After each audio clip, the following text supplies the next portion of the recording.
Halimbawa, nag-post ako, hanggang sa'yo talaga ate, sorry, I did my best. But my best isn't good enough. Halimbawa, nag-post ako, naghahanap ako ng ESL teacher. Gusto mong malaman kung ano yung ESL teacher. Saan ka unang pupunta? Google. Google. Love it.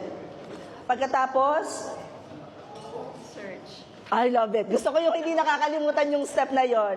And then, ang isa-search mo ay? ESL teacher. ESL teacher. Laging ganun ang gagawin natin, ha? Hindi yung halimbawa, may hindi ka naiintindihan, ang gagawin mo kagad. Pumunta ka pa sa kabilang baryo dahil na alam mo nandun yung matalino mong tropa.